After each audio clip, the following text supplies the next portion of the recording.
Rental properties, dividends, and side hustles, everyone calls them passive income. But how passive are they really? Let's separate fact from fiction in this episode. Stay tuned. Welcome to a Wiser Retirement Podcast, where we cut through the noise and bring you real, honest conversations about investing, retirement, and building lasting wealth. No sales pitches, no gimmicks, just insights to help you stop guessing and start planning your financial future.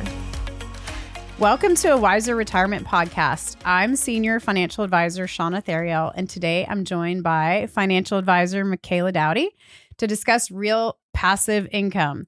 What's legit and what's not? If you enjoy listening to our podcast, don't forget to leave us a review. Let's get started. Good morning. Good morning. Hi, Shauna. How you doing? I'm so good. How are you? Miss Almost CFP. Yes. Certified Financial Planner. Yes, we're so close. The exam has been passed. I mean, just waiting for the official certificate to come to me via my email. How does that feel just to be done with that? Oh my gosh, it's so nice. I have a life again. I feel like I don't have to go home and do homework, which is such an odd feeling when you're working already. But it is so nice to now actually kind of start picking up a little bit of my hobbies back again. Right. Let me cook. Let me go and do all these other things.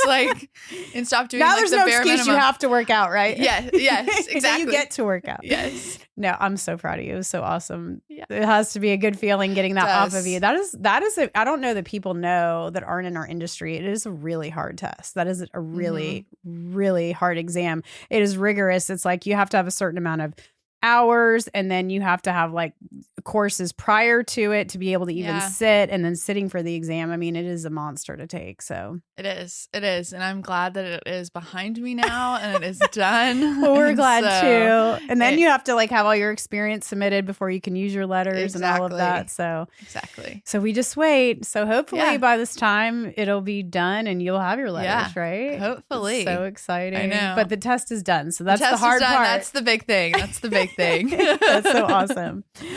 Well, today we're talking about passive income. What is real passive income?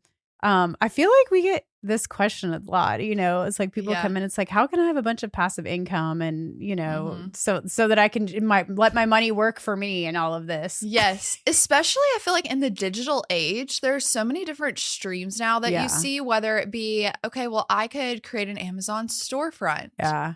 Or I could, do, something on Etsy or, something even Canva I've seen lately where people will make little templates on Canva and sell those. So it's just there's starting to be a very different, view, and it's a lot more accessible to get this other income source than it used to be. Yeah. But I feel you still traditionally were hearing about, rental income for the most part, right. Rental properties. How can I buy another house, or should I keep my first house that I bought and just turn it into a rental? And everyone refers to that as passive income, which is, We're going to demystify that a little bit maybe, because it's how passive is it really? No, exactly.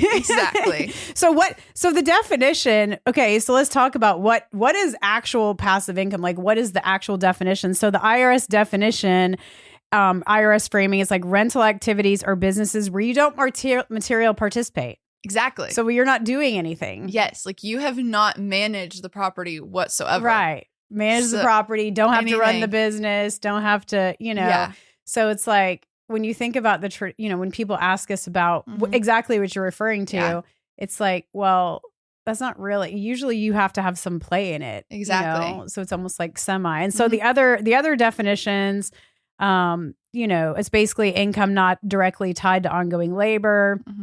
So really it's there's active participation, then semi-passive, and then truly passive, where you're not, we'll kind of go through a couple of those. But really, I think the theme is if whether it's passive or not, I think people want passive because then it's your money's working for you. You're not really having to do anything per se. And so it's over here working for you while you can do other things. Yeah. So I really think, the theme, I think it's great to have multiple sources of income. Definitely. Diversify your income if you absolutely. can, because you never know if something happens to your job or, then, and if you end up retiring, then, you have other income to help offset that and all of that as well. So let's just get into, let's go through those we were talking about. What people think are passive. Yeah. So what do you normally hear? I mean, I think you started naming them. Yes. Let's talk about each one you kind of mentioned. Well, I feel like rental properties is the most often one that we hear about, is just saying, I want to be a part of something passive income. I want my money to be generating wealth for me. And it ends up being, okay, I'm going to have a rental property because I've already purchased this home. I'm going to build up my own empire, basically, of rental properties. And what ends up happening is that's not actually passive at all. Unfortunately, your rental property is going to require a lot of work out of you. Yes. Even listing it on, okay, we're going to do, an Airbnb, or we're going to do. That requires so much work. Who's going to clean that property? When the AC goes out, who's going to fix it? When, a door gets broken, someone's got to go over there and, fix that as well. Who's going to mow the lawn? All of those different things of just maintenance on the property. Also, who's going to take and who's booking for it? Of course, if you kind of outsource to Airbnb, VRBO, those can kind of take care of a little bit on the short-term rental side. Yeah. Now, if you're looking for more of a long-term rental, that's something you're typically going to have someone, a part of your team, that's doing that alongside you if it's not yourself. Yeah. And so it ends up being more of an active approach, whether you want it to be or not. Yeah. It's not truly passive because of the fact that you are having to materially participate at so many different points, typically, especially if you're doing regular turnovers with like a short-term rental. Absolutely. No, yeah, I definitely. And something else too, it's like, I do like having rental properties, but you're not really diversified there. So if you have a lot of money locked up in like one or two properties, and then something happens where there's a disaster or something, some kind of income interruption where you can't rent it out or something, and then homes do age, so it's going to have to be maintained and redone. So, I mean, it can be a good source of income. But I don't like having it like a huge part of your portfolio. Part of your portfolio, yes, Definitely. but that's where it's challenging because the cost of homes is just so high. You know what I mean? Definitely. But that's kind of like a side note. But another one, you mentioned online businesses and side hustles. Yes.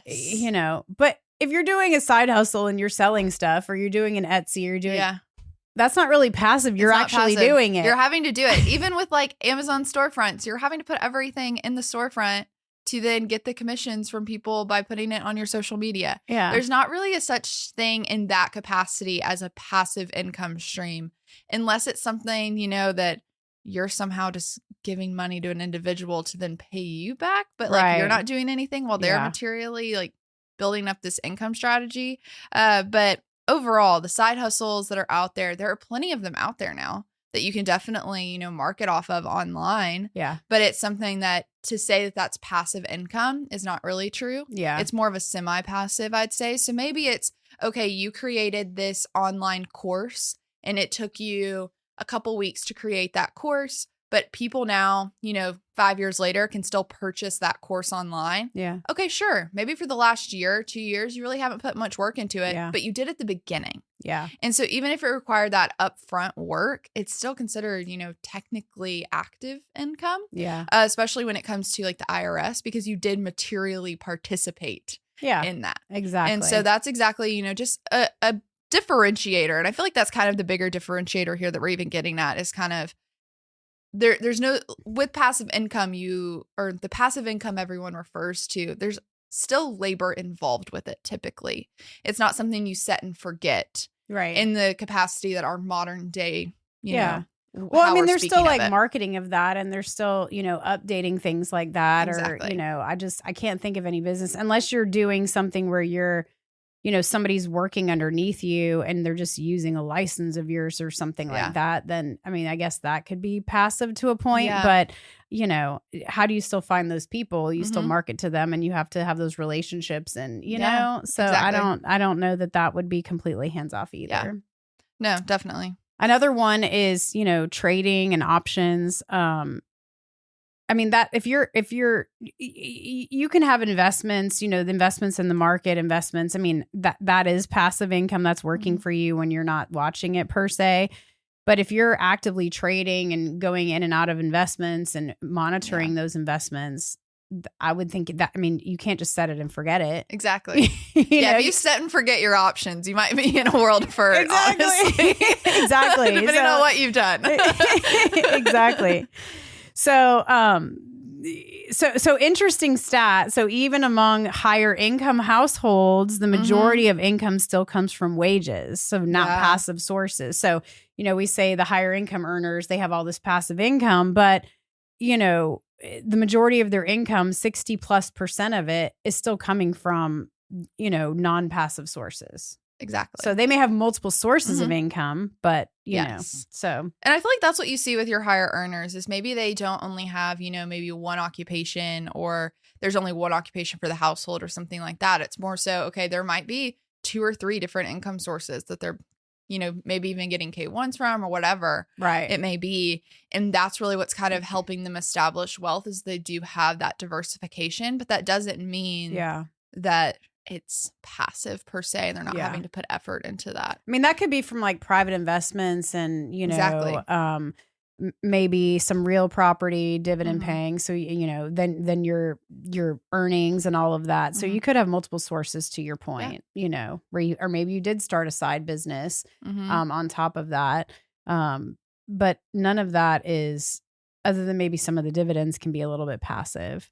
Yeah. So what is actually, we've talked about what's not passive basically, or what people think is passive, because it's like, they want to come in. It's like, how do I create more income that's passive? But what actually counts as legitimate passive income?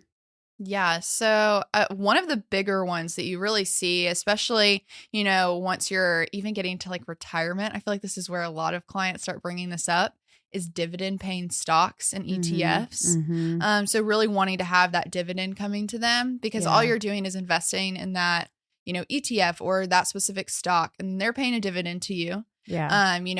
Whether that be quarterly or however often, and then they're choosing to, pay that out to their investors. And then at that point, you're getting that income stream effectively. Yeah. But then you're not managing the business you invested in. Right. You're not managing the ETF that you invested in. Someone else is doing that. A fund manager, a CEO, whomever it may be, is then in charge of that. So it's not something that you're materially, participating in. And so that's where we really, see that as a big passive income generator and a big, topic. I feel like that a lot of our retirees like to bring up because they want that secure income stream during retirement. Yeah. And so it just gives them a little bit more security. Well, and everyone's like, how can I just, I've heard people say it's like, how can I not spend from principal and I can just, live off the income? It's like, well, if you're truly talking about the cash flow piece, you have to have a lot of money invested, depending on what you spend, to be able to just live off what is generated by cash flow. Yes. But I mean, I always look at a combination of, cash flow and growth, portfolio growth. It's like, many times if you're invested appropriately and your withdrawal rate is within the 4% rule, if you will, then what happens is you end up, retiring, having an account at a certain value or assets at a certain value, and they continue to grow over time. So, but are you spending from principal? I mean, maybe some of it, because if you're talking about true principal, and, I look at appreciation and dividends too. Just living off cash flow is tough, unless, depending on how much assets you have. There's also other investments as well. Bonds and fixed income that also pays that cash flow and that, interest rate as well. Real estate investment trust. That's one way to be in a passive investment, and get income, have a little more diversification. So this is one that is truly passive: business ownership with operators. Yes. So that's kind of like what you were describing. So it's like, maybe you buy into a business. Correct. Or you start a business, but then you hire somebody to manage it, and they're doing the hiring and the whatever, and they're running the business, and you're truly only getting the net income from it, and you're not having to touch it. Yeah. So people do it all the time where they invest in a business and they don't have anything, where they get income from that. I mean, that is truly, I guess you could step in and take over if you own the business. But you could buy into a laundromat or purchase a laundromat or start a tea shop. hire somebody to manage it. I say that because my middle daughter is starting her own little tea business. So, or will be at one point. But, you could have a fact where you buy a business and then hire people to do it, and then you're not really doing it. Yeah. So, exactly. I mean, that would be a true passive income. Now I have a question, and you might not, I don't know the answer to this, but it just came up to me as we were talking through this. If you were a business owner, and you sell your business, but you keep a 10% stake in the company for income, but you're no longer managing. Yeah, like you're a business owner, you sold your business, you sold 90% of it. Yeah, you sold 90% of it. You just keep enough that 10% ownership, so you can still receive income from the business, but you're no longer managing anything. You've completely stepped away. Is that active or passive income? I would say that's passive. I would think it's passive too. Yeah, because you stepped away from it. You're not really actively participating. Yeah, I was just curious because at one point you were actively participating. Yeah, so I would think that would switch. Yeah. And it matters for, reporting purposes of active or passive and all of that too. But most people think of it as, how can I make money without having to, I don't want to say think about it, but actively participate in what's happening. Yeah. Annuities is something that is passive income, but I don't recommend annuities generally. But that is considered a passive income as well because it's the type of investments. So interesting stat here too about investment income. Michaela, do you want to talk about that? No. So investment income. So whether that's your interest, your dividends, capital gains even. Which is that growth we talked about. Exactly. And so that totaled about 1.6 trillion in the US, which is really just shows how significant asset-based income really is, especially at this scale. Yeah. So just being able to participate in the market and really investing in these stocks, ETFs, bonds, fixed income, or even REITs, really can give you that passive income that I feel like a lot of our clients are looking for. Yeah. It's just maybe this is the true passive way to do that. Well, interesting. Like when you're looking at this list of what is true passive income, it's really ownership of assets. It's not running a business and managing a house and doing the rental property. It's truly, I suppose if you had a rental property and you had a management company that handled everything and you didn't touch it, you could be that. But it's really just about ownership of assets and it's not really like a strategy of, hey, how can I have passive income? It's really having enough resources and savings to be able to own assets that are passive. Definitely. Really. So it's not like you can just strategize and say, how can I get there? Yeah. I mean, you can obviously from savings and investing, but it's really about ownership of assets. Definitely. Before we jump back into the episode, do you know if you are ready to take off and launch into retirement? Get your pre-retirement checklist, a free guide from Wiser Wealth Management. From cash flow to Social Security, we've got your countdown covered. Go to wiserinvestor.com/guides to download your free guide today. Now let's get back to the episode. The trade-offs that no one really talks about, so one is like investing capital versus your time. So, I would say that our most valuable resource that we can't get back is time, probably. Yeah. And so if you think about, being able to take that money, but of course it took time to make that money usually, unless you have an inheritance of some sort, so capital versus time, which is, that's a huge trade-off there. What else? Liquidity. Yeah, liquidity. Being locked up in something. Exactly. And that's even something huge of, what was it? It was a real estate syndicate. Is that right? That we syndication. Had? Yes. And that, you just don't get liquidity out of that. It's really hard to actually ever see your liquidity come back from that, from the experiences that we've had with it. Yeah. And so just, something like that, like, yes, maybe you're investing in it and it is relatively, passive income at that point. Yeah. But you've just lost all liquidity of those funds and there's no guarantee you're going to receive those back. Granted, do most investments come with a guarantee? Of course not. No. But absolutely, of course not. But it's something that, definitely just even making sure, though, that you have those liquidity needs available to you. Yeah. If something were to happen and you needed those funds. Because, also though, depending on, your net worth or where you're at, then maybe that risk is worth taking. Yeah. But just making sure that you have the appropriate liquidity needs, available to you are huge, especially when it comes to these passive strategies. You don't want to be, sending out all of your capital right in hopes for there's an income, coming back your way. And definitely making sure there's always a contract on those sorts of things as well. Yeah, where your money's locked up, whether that be, even in real property, if you're investing in something and, the markets could change, that could change in anything too, of course. But if you're counting on that income, you want to make sure that you do have enough, because we spend cash flow. We don't spend assets, right? So we spend cash flow. So you want to make sure that you either have the money set aside for your expenses, or you have enough cash flow coming in from multiple sources to be able to cover that. And if some of that gets disturbed, that you have a plan B, of how to cover it for living expenses, either cutting back or, covering it, because you don't want to sell when, like any investment, you don't want to sell when it's down. You don't want to be a distressed sale. So you don't want to be like, oh, I need access to this capital. You have this private investment and maybe you have to sell it for, pennies on the dollar, or you have to take a haircut to be able to sell something like that to get out of it, if you even can. Or on a real property or rental property, a distressed sale where it's like, well, I need the capital, I have to get out of this now. And then you're just going to take a lower amount because you need access to the capital. So definitely thinking about all those risks as well. Also taxes. Yeah. Taxes is huge, especially considering if you have true passive income, you have to be so careful, because if there is a passive income loss, that's not something you can take against your active income. Right. So while, yes, maybe you have, had an incredible year, you're earning $400,000 or plus, and then you have a passive income loss. Well, that's just going to sit there if you don't have any passive income gains. Right.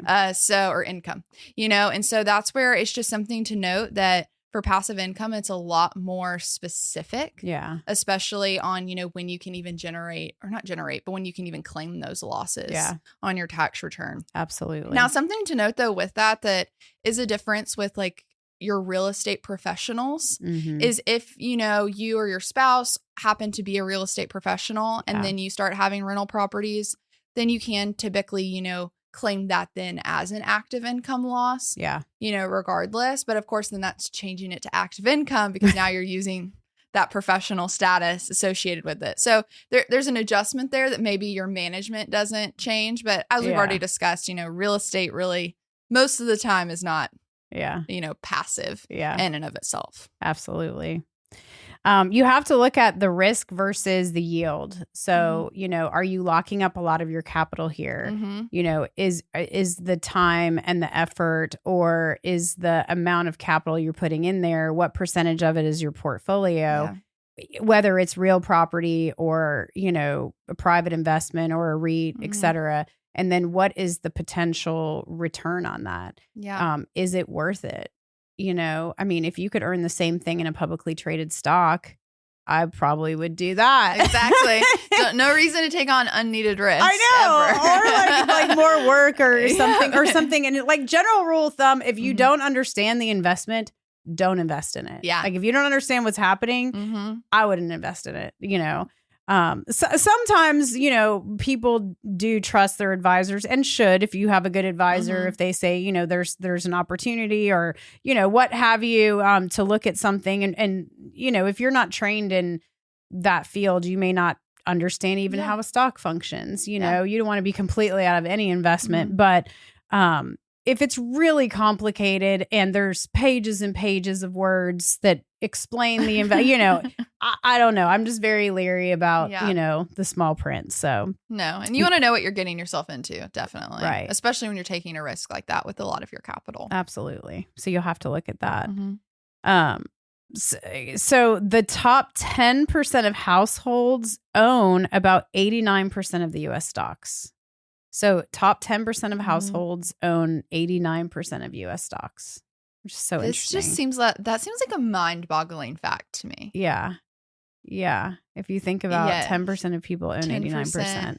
Like only the top 10% of households. Yeah.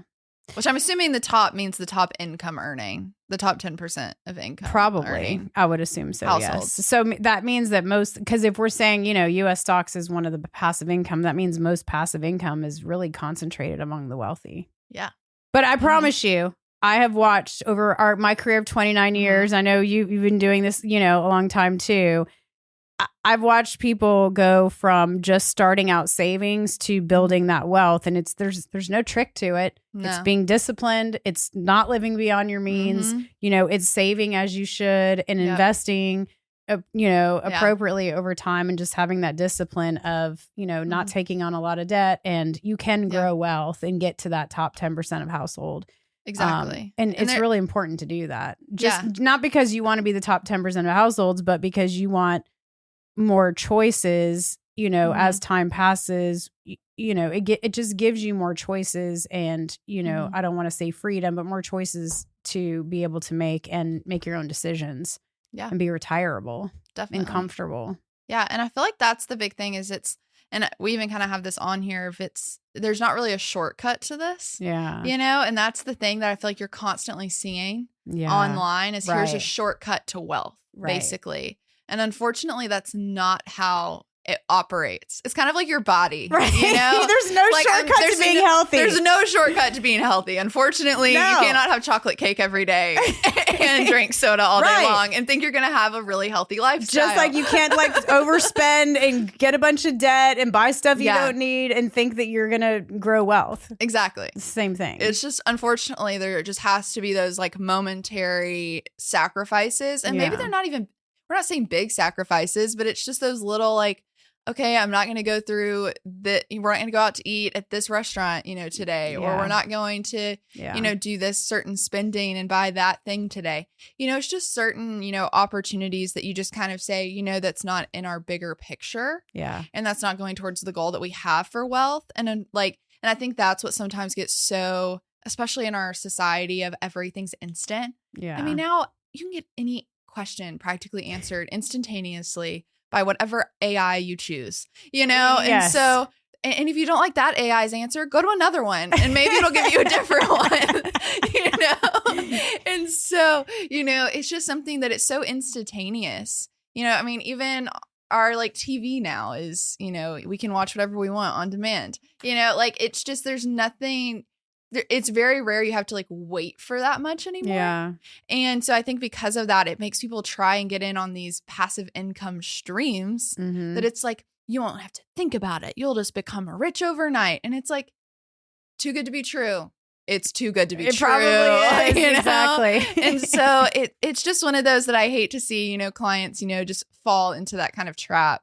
Of thinking that that's what's going to happen, especially our younger clients. Yeah. Because, they're just trying their best and trying to figure out how to navigate it, especially if their family wasn't having conversations with them about it. Yeah. And so it's just really easy to get, take all of the large plethora of information that we have out there and try and run with the wrong one just because it's the most prevalent one out there. Absolutely. Absolutely. So obviously there is no quick way to do it, but how do you build passive income the right way then? And I mean, really, this is kind of what we were just saying is you have to know your goals. And I think that's the big thing is if you can actually know where am I wanting to go? Yeah. And I think that's a big thing is understanding that you're planning for a long term. For most, people, you're planning for the long term. And maybe, of course, you have short-term goals. Yeah. There's also got to be long-term goals out there too that you're working towards. And then, I mean, we have a book, Hero on a Mission? Yeah. It's one of my favorite books that we read right when I started working here. I was required to read it. And it was so pivotal for me, honestly, to understand, okay, well, what are my long-term goals that I have? And it's, okay, 10 years out, I want to be at this point in my career. I want to have this for my family. I want to, be at this personal goal, whatever it may be. And it's okay, well, now paring that back, where do I need to be in 5 years to be at that goal? Right. Then it's okay, well, then from that 5-year mark, where do I need to be in 3 years? Okay, from that 3-year mark, where do I need to be in 1 year? And then you can find your baby step. And that's where the habits are created. Exactly. Because that's what it is the habit creation to get you there. Yeah. It's losing 1 pound at a time or gaining 1 pound of muscle at a time or, saving $10 at a time. So it's like creating that muscle of you just get better and better over time. And then you have that momentum behind you, Exactly. So that's where the habits, so you have to start with the end in mind, right? Yes. And it's like work your way backwards. I love that, Michaela. And then, start building those habits towards that. Yeah. That's so cool. And then once you start kind of building that habit, then it becomes something where you're like, you start to really feel that difference of, I this needs to go to this savings account so I can build towards this, housing goal that I might have.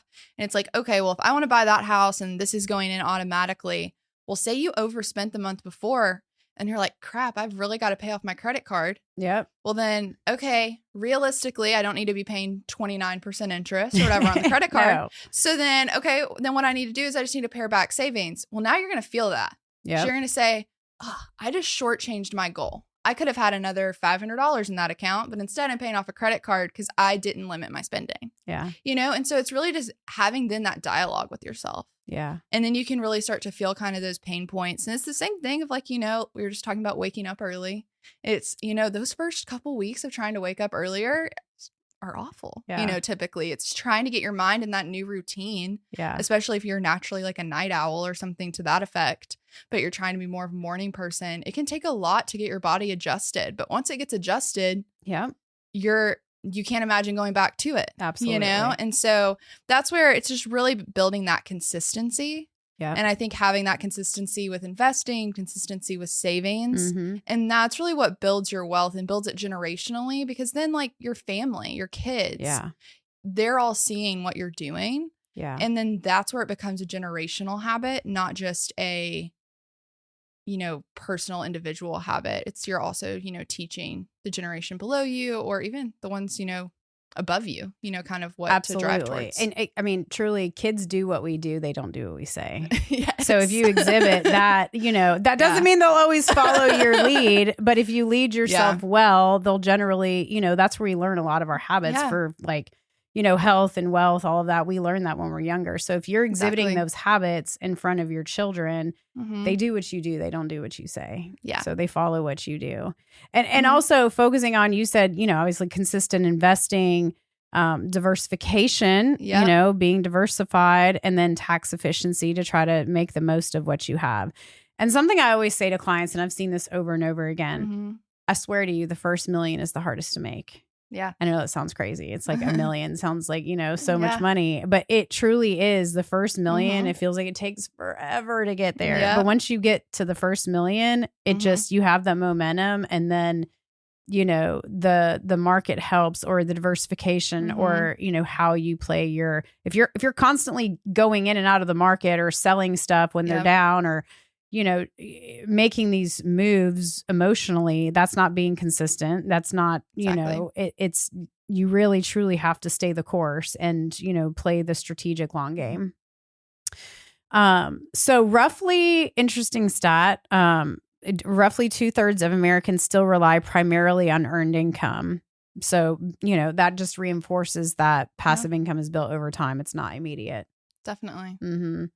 And we did another episode how there's a large percentage of Americans that are living off Social Security as well. Yeah. So they didn't have that savings, or they didn't, they weren't consistently saving. So where it's a lot of their income.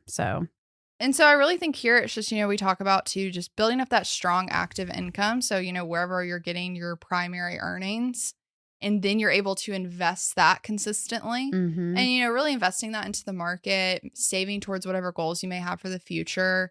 And then, letting then there be an ability to, whether you create passive income by investing in specific, strategies that we were talking about, those dividend paying stocks, or if it's something that you putting capital towards a business that you're not managing. Yep. And so then those are really those areas where you can, but you first have to kind of take care of your primary, concerns first. And then it can become, that passive income can become an addition, not something you can just take from the beginning. Right. Right. Absolutely. So, just what passive income actually looks like, median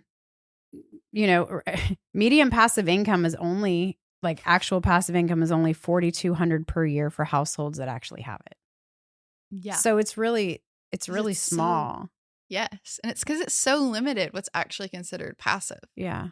I feel like if maybe we were to take like the modern definition of passive income, I hate to even call it modern definition, but more of what people claiming mean when they're saying passive income, then I think it would probably be higher if you're thinking like rental property income. But when we're looking at true passive income, that's what the average is, basically, so it's really having an expectation of what you're trying to do. I mean, really, I think most people are just mean they want multiple sources of income, which is good, like I said, because it's kind of diversifying your income. Of course. So, bottom line, it really starts small and scales with time, discipline, and capital, really. Yeah. So just really kind of in closing, passive income is real. It is it's rare at meaningful levels early on, but it can over time. Most passive strategies are partially active. They're not truly passive. And the most reliable path is, like we talked about, that long-term investing and ownership of assets is really the passive income approach. Definitely. And it's just a majority of what you talk about in the modern day passive thought process is more so just that, semi-passive strategy is really what we're actually seeing. Yeah. So you are still having to manage some aspect of it. It's not just that you're going to completely be able to wash your hands clean of everything and say, yep, nope, this is just going to grow for me and I'm going to get a deposit into my bank account. Yeah, absolutely. So really, if you're trying to build passive income, don't start with a product, start with a plan, figure out, start with the end in mind, what you're trying to do, what you're trying to build, and then create the habits that get you there. Yeah. Because the people that actually live off passive income, they didn't find a shortcut. They built it from the ground up, and backed into it. Yeah. Sometimes you fall into it, but we can't just go through life just hoping something happens to us. We have to, be intentional about things. And know, and you can change things over time and adjust your goals and your plan, but going in there and taking charge of your own life and not just letting life happen to you like that, 100%. Yeah. Well, thanks for listening to today's episode. If you're interested in learning more about Wiser Wealth Management or want to schedule a consultation to meet with one of our fiduciary financial advisors like Michaela, new CFP, you can do so by going to wiserinvestor.com, or you can click the link in the episode notes. We'll see you next week. Thanks for listening to a Wiser Retirement podcast. We hope you enjoyed today's episode. Make sure to subscribe wherever you're listening. That way you don't miss any new episodes. We'd also appreciate if you could leave a rating and review. If you have any questions about anything that was discussed today, head to wiserinvestor.com and reach out. This podcast is strictly for informational purposes only and is not to be considered as investment advice or solicitation to buy or sell any financial products, securities, digital assets, or any other investment vehicles, or a basis to make any financial decisions. Wiser Wealth Management Incorporated is a registered investor advisor with the SEC.